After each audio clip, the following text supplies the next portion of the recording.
About a year ago, I was in Baja at a meeting, and there was about 16 people in the meeting, and we were sitting in a circle. And I was sitting next to the man who was running the meeting, Chip Conley. So Chip turns to me and he said, "So tell me, what percentage of your adult life do you think you still have left in front of you?" And I kind of laughed and I said, "Well, I have no idea. I mean, I'm 78, so I don't think I have a whole lot." And then he shared with all of us a really interesting little formula that sort of changed the game for me. He said, take your current age and subtract 18. So in my case, that left 60. Well, 18 is when we enter our adult years. So he said, put that 60 then over at the top of a fraction, and then take your life expectancy and subtract 18.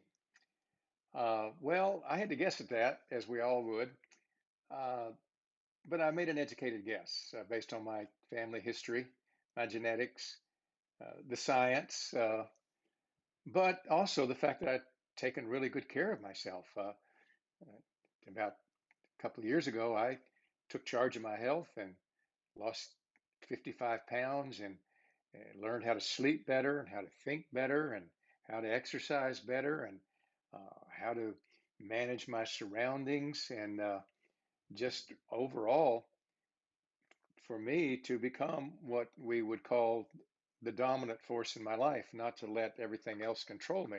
So I figured that my best guess was I'm going to live to be 98. So you took 98 minus 18, now that leaves 80. So now we've got 60 over 80, and I reduce that down to a fraction, which is 3/4, and I convert that to a percentage, which is 75%.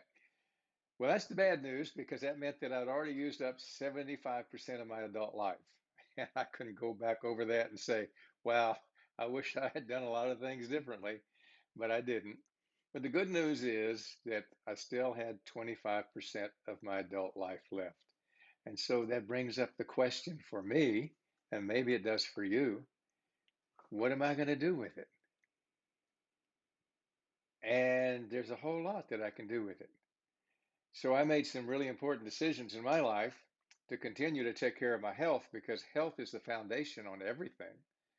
I cannot go into these later years of my life in a rewarding, fulfilling way if I'm not healthy. And I do a lot of work with seniors now, and I find one of the things that robs seniors of these wonderful later years of their life is that so many of them have let their health go. I talked to a woman just today who said, I would just love to be able to walk up some stairs without getting out of breath. Uh, Another person said, I'd just like to get down on the floor and play with my grandchildren and get back up again without help.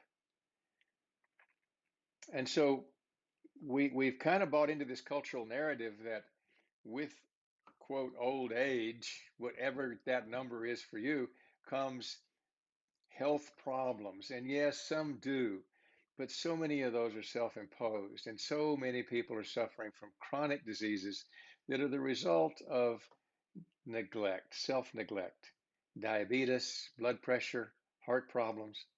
It doesn't have to be that way.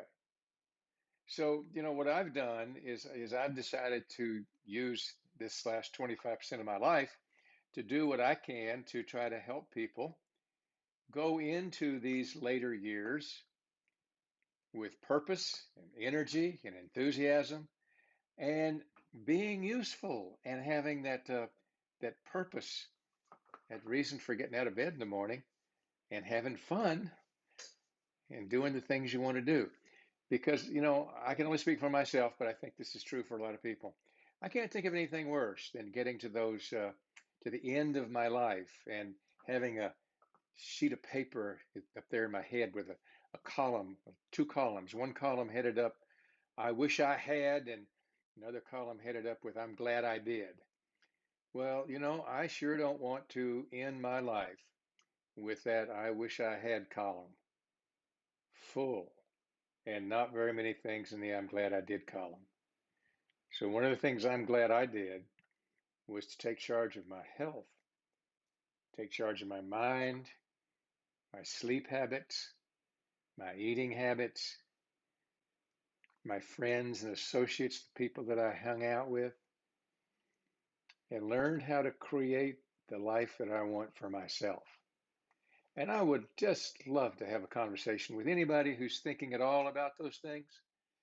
Um, and if you don't want to have a conversation, just put some comments below and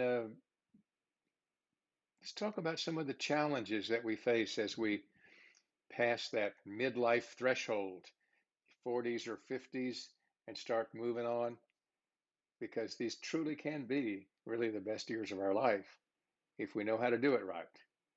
So thanks for listening this long. This is Pat Whitty, Check for Coaching. Talk to you later. Bye.